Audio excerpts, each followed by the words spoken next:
Welcome to the Ortho video series. These tapes are designed for you and me, the average homeowner. We'll see ordinary people in real-life situations complete a variety of home improvement and repair projects. And we'll be given all of the step-by-step information that we need to successfully complete the jobs ourselves. Each video in this series has been produced in segments, much like chapters in a book. Each segment is identified by a color and number which corresponds to the titles listed in your video package.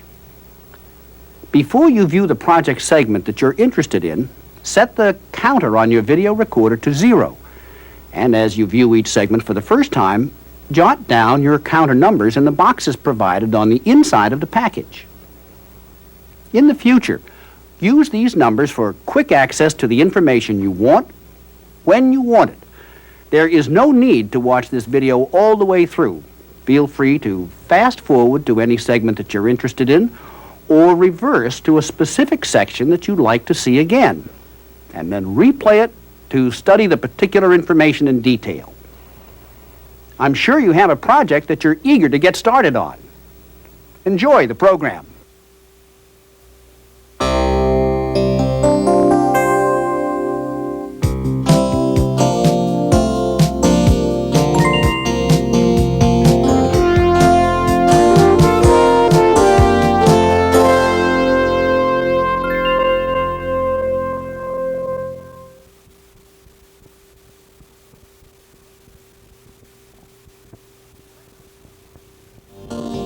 Electricity, one of the most ordinary things in the world. We live with it and use it daily. It flows almost unnoticed into and out of most modern homes. And the only time we think much about it is when something goes wrong, like when we plug in the heater and the lights go out, or when we flip on the wall switch and nothing happens. The purpose of this videotape is to acquaint you and me, the average homeowner, with everything we'll need to know to do routine home wiring, from learning to strip a wire to actually putting in additional outlets. We'll see how to rewire a lamp and install new light switches, as well as do more complicated jobs like replacing light fixtures and adding receptacles. Each segment in this video will cover a specific area of basic home wiring. They are ordered in the following sequence: ABCs of electricity, rewiring a lamp,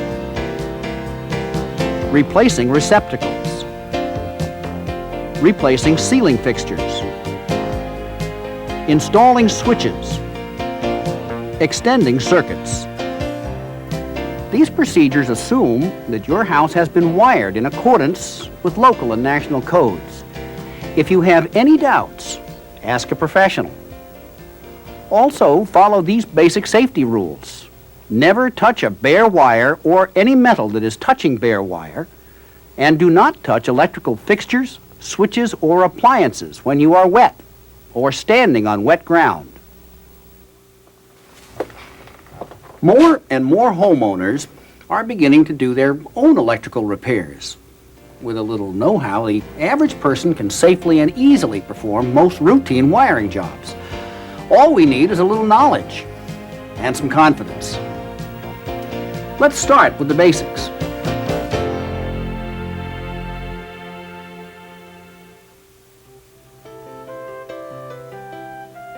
Electricity enters your home through your meter box. From there, it goes to your main disconnect. Now, this is most likely to be a breaker type disconnect. In older homes, however, it may be a fuse or a fuse drawer type. Whatever the type, the main switch allows you quickly to turn off the entire electrical system in your home. From the main disconnect, electricity goes to your service panel. By tripping a switch or by unscrewing a fuse in this panel, you can turn off the electricity to specific circuits in your house. There should be labels on the inside of the service panel showing which circuit breaker turns off what circuit in your home. If there isn't a list on your service panel, you should make one. It'll take some time, but it's worth it. Now, there are 3 types of circuits in most homes. Those for general lighting, and in many homes, the outlets.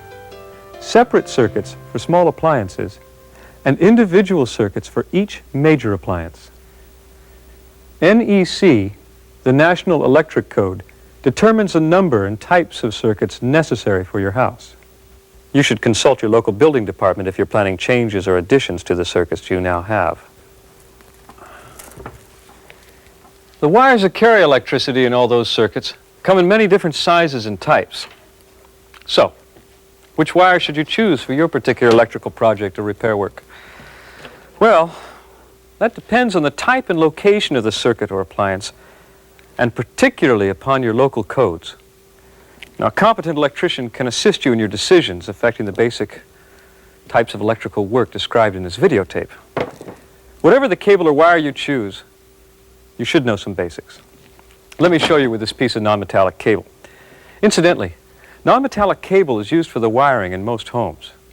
As you can see, this cable has 3 wires, while this one has 4. The color coding indicates the wire's function and helps you maintain a circuit when connecting wires. This one, wrapped in black insulation, is called a hot or load wire. You may also find it in red or blue, but usually it's black.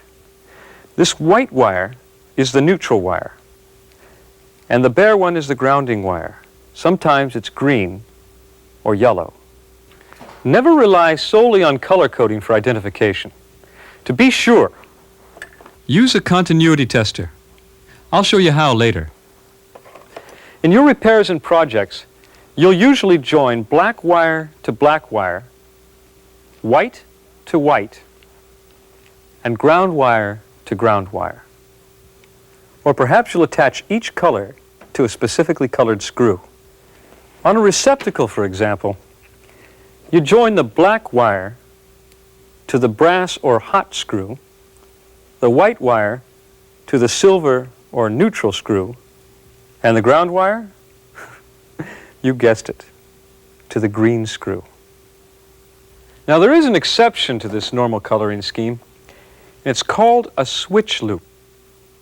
In a switch loop, the incoming power is looped through the on-off switch before it connects to the light.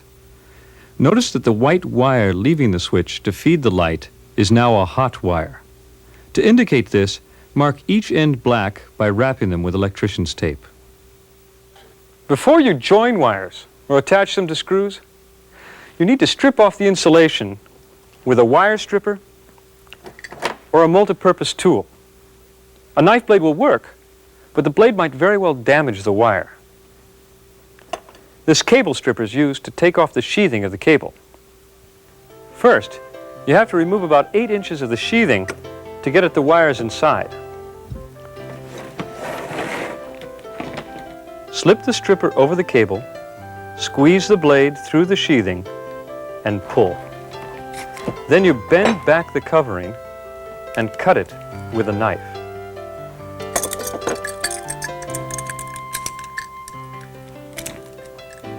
Now, let's use a multi-purpose tool to remove the insulation from the individual wires. Put the wire in the proper size groove, rotate the tool, and then pull off the insulation. If the wire is multi-strand, twist the wires together so they don't fray when tightened into a terminal.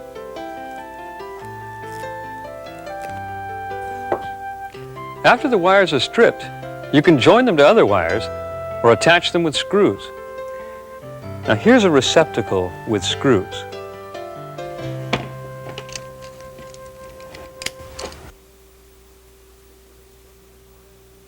The secret of connecting a wire to a screw is to wrap the wire clockwise around the screw. So, when you tighten the screw, the wire is pulled in the same direction. Never attach more than 1 wire to a single screw. Instead, make a pigtail with a wire nut and a short piece of wire about 8 inches long called a pigtail. Join the 2 wires in the pigtail together with a wire nut.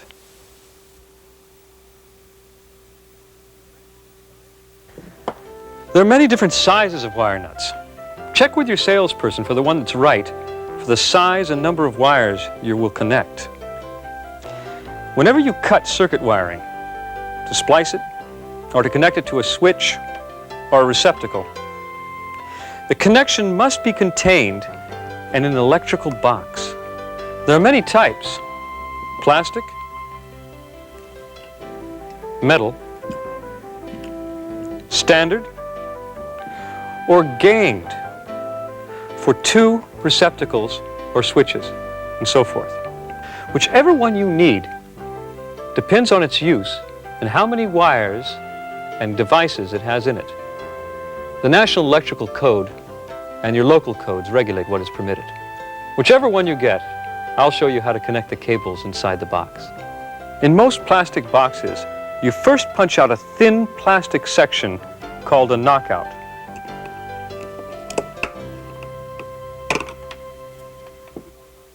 By the way, if you remove more knockouts than you use, code requires you to seal the extra hole, or with plastic boxes, to use a new box. Then feed the cable through the hole. Some plastic boxes have clamps for the cable, but many don't. Some metal boxes have a built-in clamp that is very easy to use. Remove the knockout. Just loosen the screw,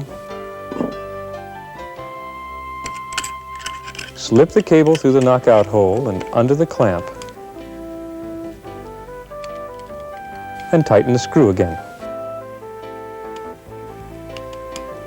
Notice that I'm always pulling into the box about 10 inches of wire to work with. Another kind of metal box uses a lock nut connector. First, you tap loose the knockout.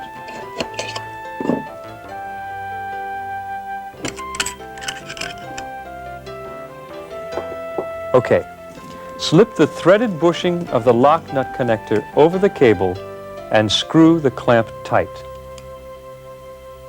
If the box is already attached to a stud, install the clamp in the box and then feed the wires through.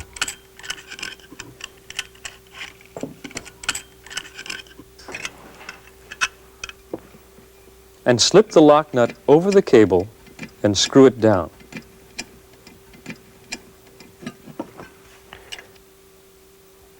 A hammer and a screwdriver will help you make it tight.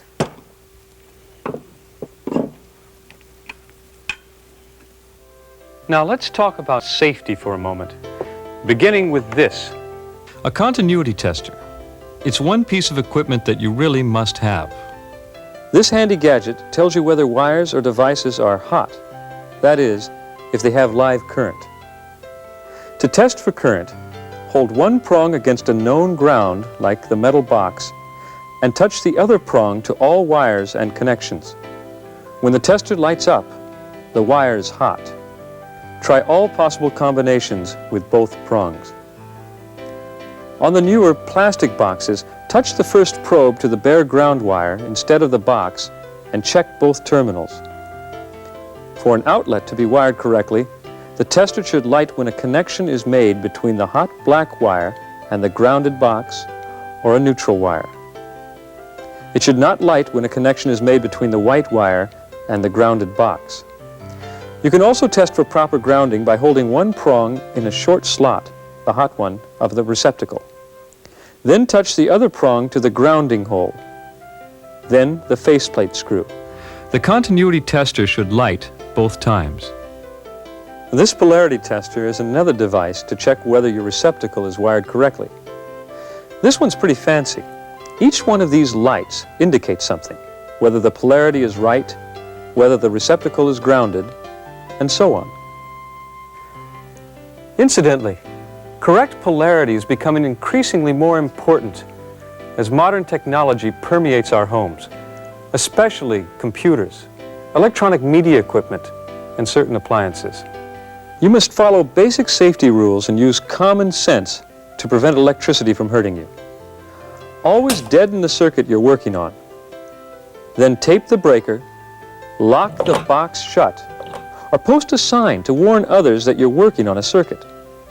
Before touching any wires, make sure they're dead. And after completing your electrical project or repair, Turn the power on and use the continuity tester again to check your work. Use plastic or rubber-handled tools when working with electricity, and never touch any plumbing or gas pipes when working with electricity. Always unplug a lamp or appliance before doing any repairs, and always pull on the plug, not the cord. And when using power tools outdoors or on concrete floors in contact with the earth, always make sure the electrical outlet is protected with a ground fault circuit interrupter. This protection device is discussed in the module on replacing receptacles. No doubt about it, electricity deserves respect. Whenever you're working on it, take all safety precautions, obtain the proper permits, and strictly follow the code regulations. But electricity is not complicated. There's no reason why it should remain a mystery. In fact, it is one of the most simple, most logical systems in your entire house, and you can get a great deal of enjoyment out of working on it.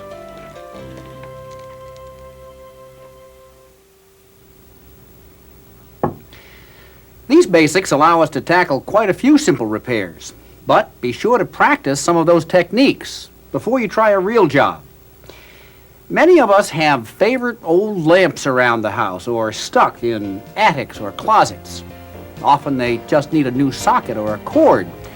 A job that we could do ourselves if only we knew how.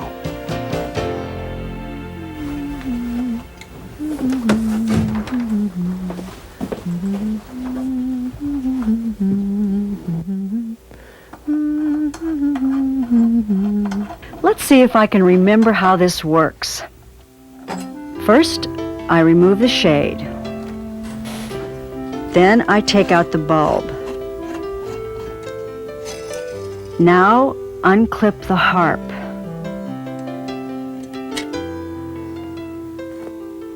Press next to the switch knob and take off the outer shell.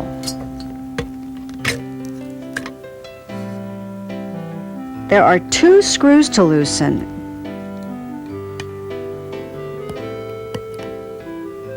Then the socket can be pulled free from the electric wires.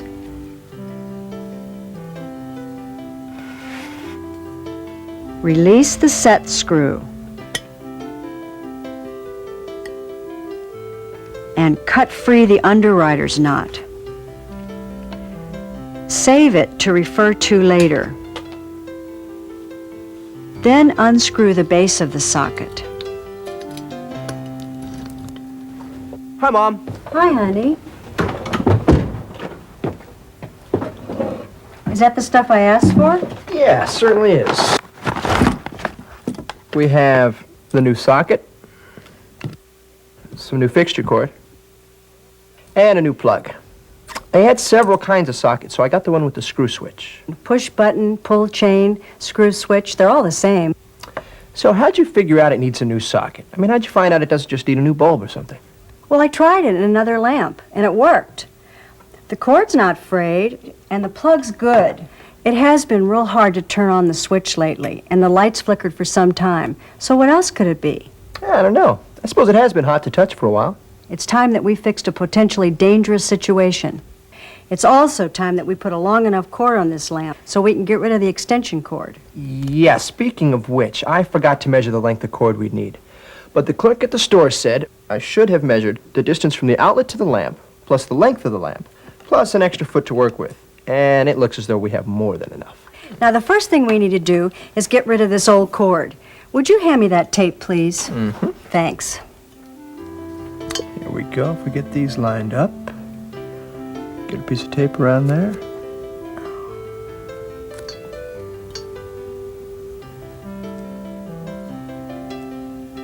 Keep it nice and tight so it fits through. We do have to pull it through. Okay, now that we're taped, if I can hold this stem, you feed and pull, we'll have the new cord through. That's good. Okay.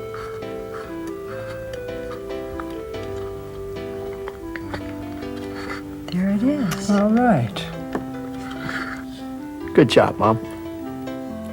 Now we'll tie the underwriter's knot.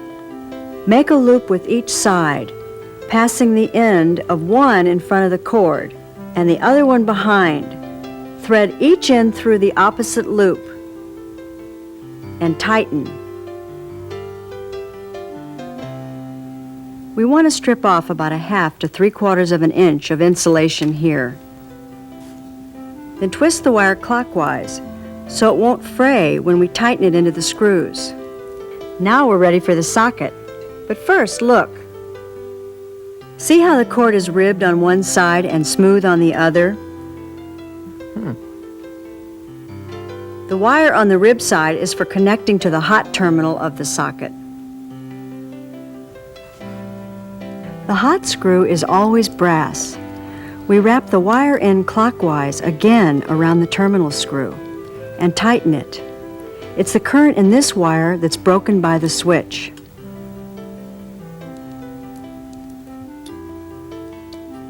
Now the smooth side has the neutral wire and should be connected to the silver terminal, same way as on the other side.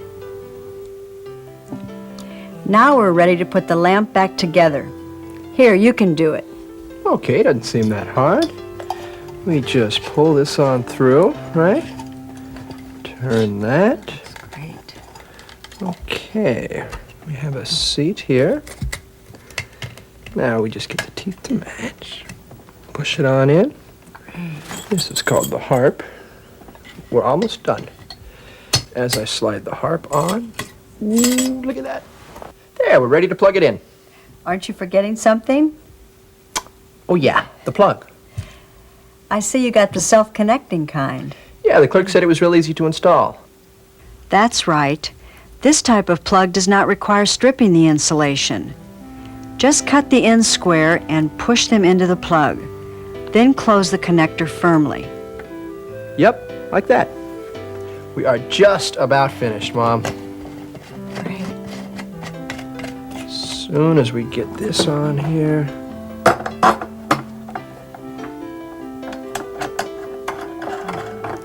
Okay. Now we're ready to try it out. Why don't you plug it in, right over there? Well, here we go. The moment of truth. Bingo! It works. If we take a good look around our house, we may find a few lamps with frayed cords or faulty sockets. Those lamps need to be repaired, and now we know how to do it. What about replacing wall outlets? In my house, every time we plug an appliance or a light into one particular outlet, we never know whether it will work or not. Well, I'd like to replace that outlet, but I'm not sure how to get started.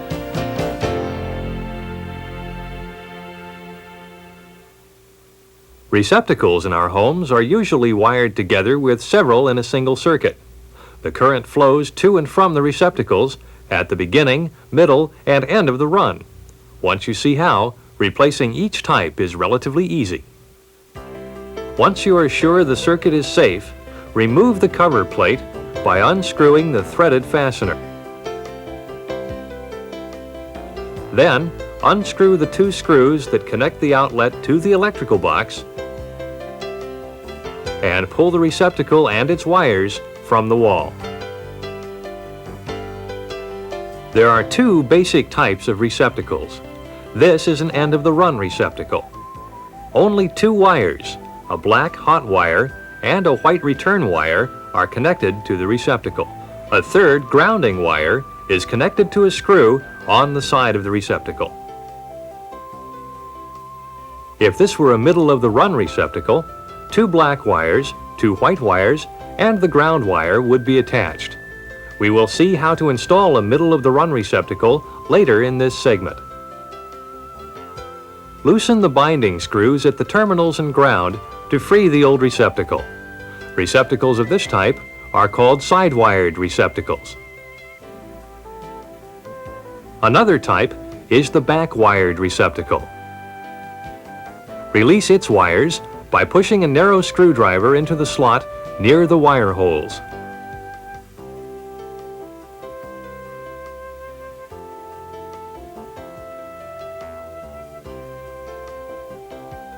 Unscrew the terminal holding the grounding wire.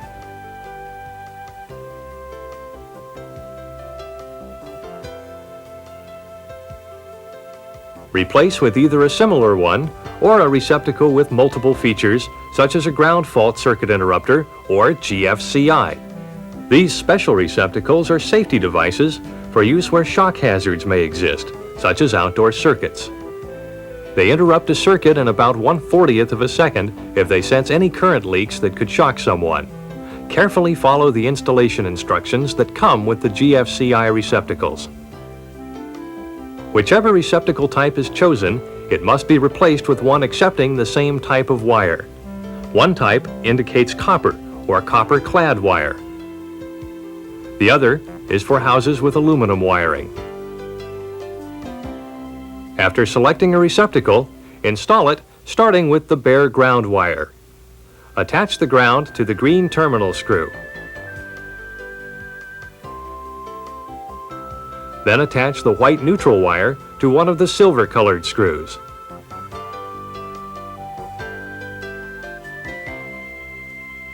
Attach the hot black wire to one of the two brass screws.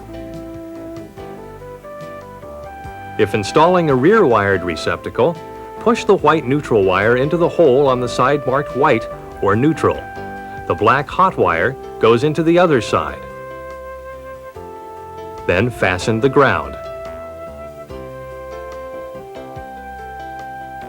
Gently push the wires into the box, making sure that no exposed wires touch the metal. Position the receptacle with the grounding holes nearest the floor and attach it with the two mounting screws. Finish by covering the receptacle with a faceplate.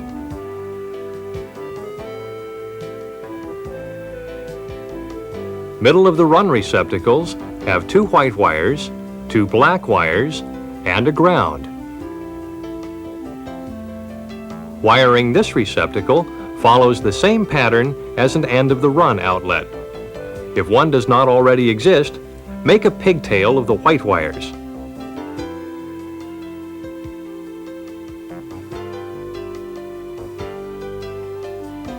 A pigtail of the black wires, and a pigtail of the ground.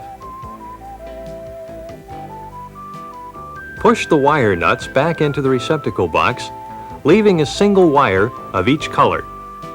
A new receptacle may be attached to these wires in the same manner as an end of the run receptacle. After attaching them, remount the outlet and attach the cover plate. Turn the power on and check the installation with an outlet analyzer. Its pattern of lights will indicate whether the installation has been made correctly and if it is properly grounded.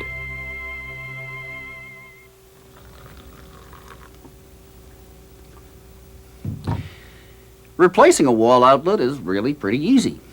A good rule of thumb is, if an electrical device is faulty, it's always best to replace it. We just have to remember to replace our old receptacle with one that uses the same kind of wire. There's nothing that brightens up a room more than an attractive overhead light, whether it be streamlined and up-to-date, or warm and old-fashioned. Unfortunately, many of us feel stuck with an unflattering ceiling light. How can we remove the old fixture and replace it with something that would be just right for our house?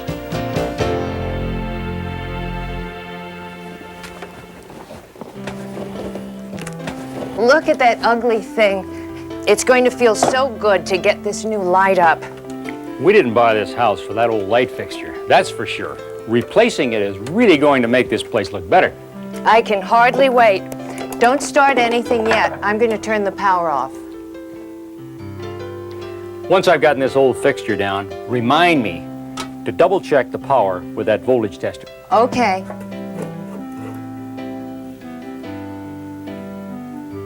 Here's a pair of pliers. Thank you. And goodbye, old fixture. There are three basic types of ceiling fixtures and supports. The attachments of your old lighting fixture can be adapted to whatever system the new light needs. One type of fixture is supported from a central threaded stud. A second type is supported by screws to a mounting strap or plate. And a third type combines both methods of support.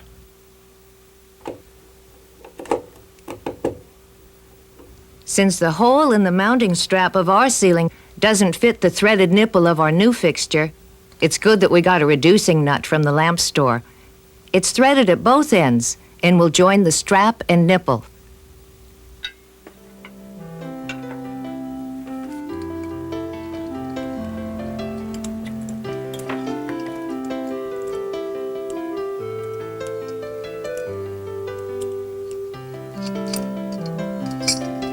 This coat hanger ought to hold the fixture while I connect it. Okay.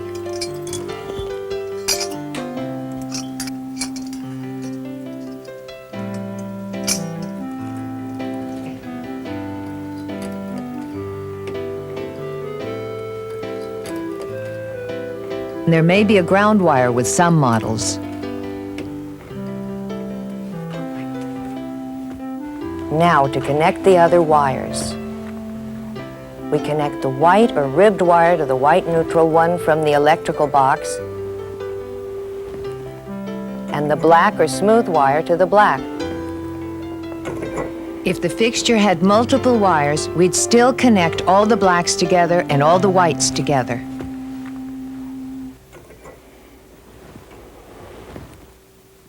We may need to adjust the length of the nipple a bit by screwing it in or out until the cover fits snugly. I'll slip the canopy over the nipple and tighten the holding nut. Perfect. I'll put the light bulbs in while you turn the circuit back on. Okay, then we'll try it. It wasn't as hard as I thought it was going to be. Okay, here goes.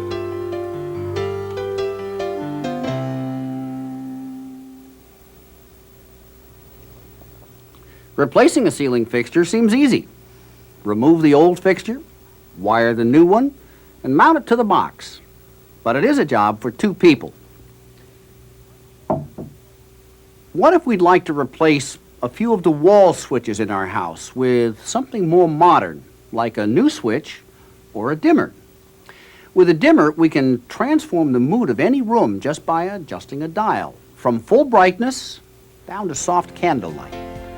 And the ceiling light in the hallway, when dimmed, would make a terrific nightlight. Here's how to remove a traditional wall switch and install a dimmer.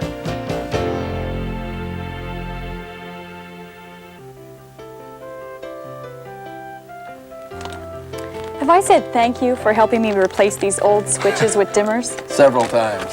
I'm glad to do it. Now, I'll do the first one and then I'll show you how to do the other one. I got one that slides up and down, and the other has a dial to turn the lights up and down. Okay, one is a single pole and the other a three-way? Just like you told me to get. Okay, do you know the difference? Well, it says what they are in the package right here. Okay. Well, what I had in mind was these wires here. See the difference? This one with the two wires, not including the green grounding wire, is the single pole dimmer. The one with the three wires is the three-way switch. Some switches don't have wires, but you can still identify them by the number of terminal screws. A single pole dimmer has 2 screws, and a three-way switch has 3, not including the ground screw. I see. And as I understand it, the single pole goes where there's only one switch controlling the light. Right. One switch to control one or more fixtures. Now, I'll just pull this faceplate off here so we can get at the switch. I'll turn off the circuit breaker while you do that. Well, no light on the old voltage tester. We're safe. Great.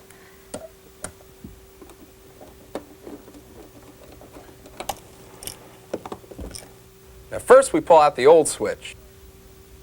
Now, these two wires carry the current. This one down here is the grounding wire. We'll take it loose first and then bend it out of the way. Then we'll free these 2 binding terminal screws. So much for the old switch. We put the 2 wires together and join them by screwing on the wire nuts, blacks to blacks. Now, this white wire functions as a black wire, so it has the black tape on it.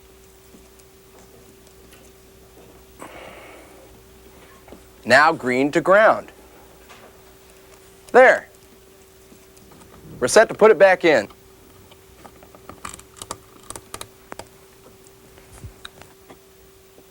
And then attach the faceplate. That looks easy enough. Just work backward. Well, let's turn on the circuit breaker and try it.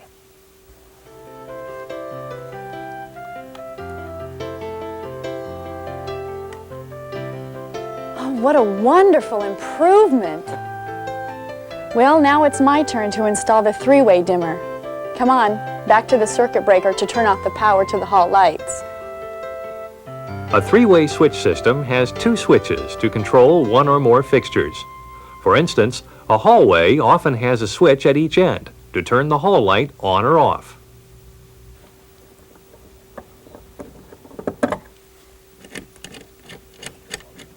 Shouldn't you have gotten two switches so you could dim the lights from either end of the hall? Oh, I asked at the store. While both switches turn the lights on and off, you should install a dimmer on only one. And did you know they now have special dimmers available for fluorescent lights? No, I didn't.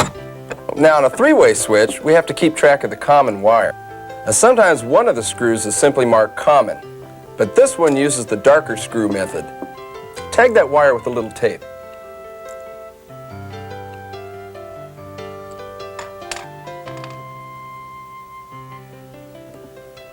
Okay, now we join that common wire to that black lead marked common from the dimmer switch.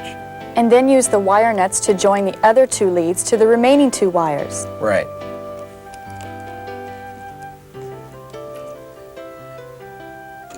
And finally ground the metal bracket with a grounding clip. Then reassemble the switch.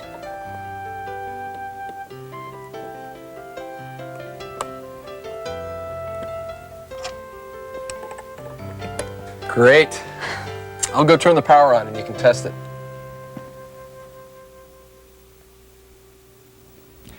With a dimmer, we'll also be saving ourselves money because as we bring down the light, we save electricity.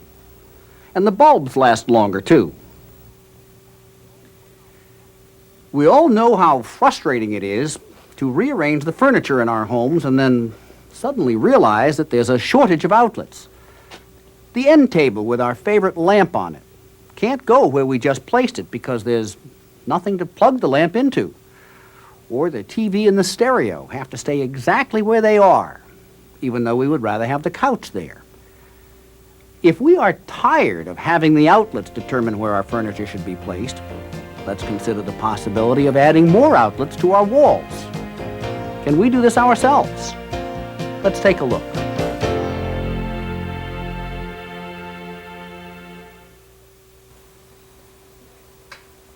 Well, okay. I am ready to get started on installing that new outlet. Oh, great. What's in the bag? All kinds of goodies. Well, have you figured out where you want to put it yet? Well, with the existing one over here, I thought it'd be nice to have another one near the corner for our new entertainment center. Okay. Well, shouldn't be any problem extending the circuit behind this baseboard. Won't even show when we're done. Let's check the amperage on the breaker switch. Looks like the circuit in that room is 20 amps. Okay, let's go over a couple of things now. I know we have 2 lamps and we want to add a third. Want to make room for the iron, plus the TV, so a rough total of 1,700 watts. Equals less than 15 amps. Well, let's cut the power while we're here and go to work. So let's find out whether we're at the middle or the end of the run here.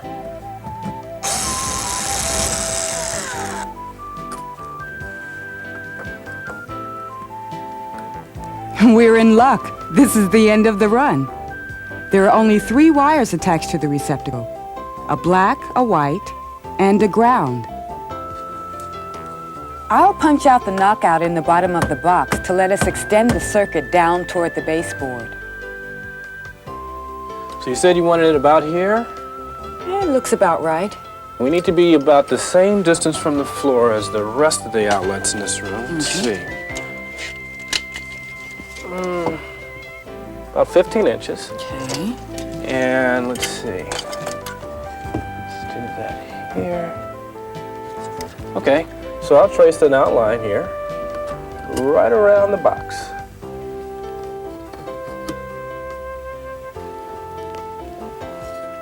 Okay, here we go.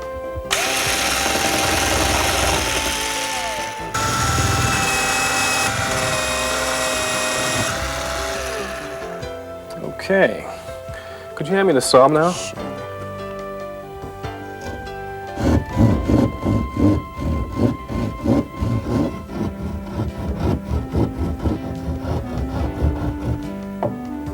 There. That's ready to install the box. But first we need to remove this section of baseboard. We need to cut through the paint between the wall and baseboard so the paint won't peel when we remove the baseboard. And to avoid cracking the baseboard when we pry it loose, we want to work it slowly, working with the pry bar rather than pulling on one end of the baseboard.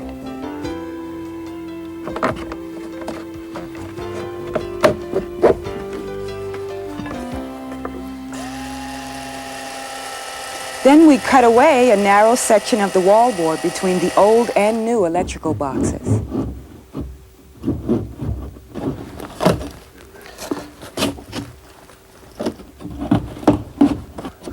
That looks about right, huh? Mm-hmm. Now we're ready to pull a hole in each of these studs. Great. I've put a 3/4-inch bit in the drill, but don't you think we ought to use a right angle drill? You know, I think we can drill it at an angle with a regular drill. I'll just try to put them about 1 1/4 inches from the face of the stud.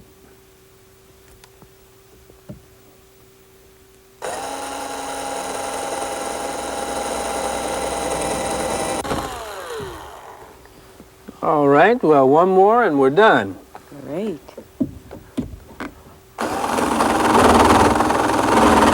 Wallboard is sure easier to work with than wood or plaster walls. Yeah, if this had been lath and plaster wall.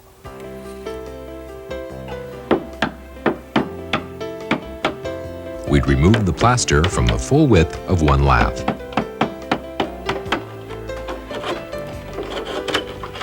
Then we'd make a cardboard template of the box so that we could center it on the exposed lath to trace it. We'd put masking tape around the outline, score the outline with a knife.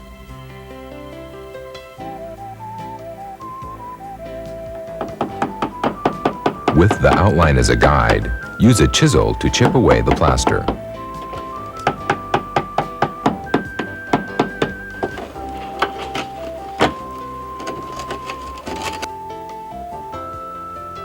Note where the ears of the box will be screwed into the lath. Then cut out the remaining lath using a saber saw or keyhole saw. Our next step is to chisel a groove. It should be about 1 inch wide. And then we'd widen it at each stud to get a drill behind the lath to drill through the studs.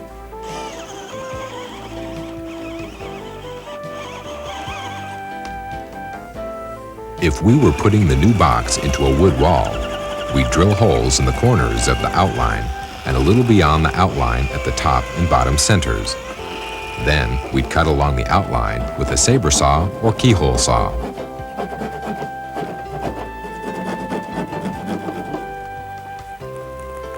I guess the guy at the store recommended this size 12 cable. Yes. 12 is required for a 20-amp circuit. This NM or Romex type cable is just fine as long as it's not used where it would be exposed to moisture. Right, like in a basement or damp laundry room. Then we'd have to use NMC cable, and that's moisture-proof. And of course, the size and type of wire depends on the size of circuit required by code. But how did you know how much to get? I just measured the distance from where we'd start to where we'd end, and added enough to leave 12-inch loops to work with at each box. I'm glad you just remembered that it's always better to have too much. If it's too short, you can't splice another piece on. I'll strip this cable so we can wire this receptacle to change it to a middle-of-the-run receptacle. To install this new box, we'll need to remove the knockouts, insert the wire through the bottom of the box, and then clamp it. These metal flanges will hold the box in place in the wallboard wall when you finish tightening the screws. Good. To install the new box in a plaster and lath wall, we'd need to chip away a little more plaster at the top and bottom of the hole, so that the ears on the box would fit right against the lath. Then we'd adjust the ears so that the face of the box would be flush with the wall surface. Finally, we'd screw the box to the lath. What's necessary in a wood wall depends on how thick the wood is. If the wood is more than 3/8 of an inch thick, we could attach the box right to the wood with small wood screws. If the wood is 3/8 of an inch or thinner, we'd have to use a box with side clamps. Now that we have the power back on, we can check the circuit with a polarity tester. Then we'll touch up the paint. Well, that's the electrical stuff. All we have to do now is the carpentry work. Almost all of us can install new wall outlets, even though it does require some skill. I'd brush up on my carpentry skill before I started. I think I'll begin with one of the easier jobs, like repairing my lamp or putting in a dimmer switch in the hallway. That'll give me the confidence to move on to larger repairs. Thank you for joining me in this Ortho video series tape. Be sure to watch each segment several times before you start, and always make sure the electrical circuits are disconnected by checking them with a voltage tester before you start working. And have fun with your home electrical projects.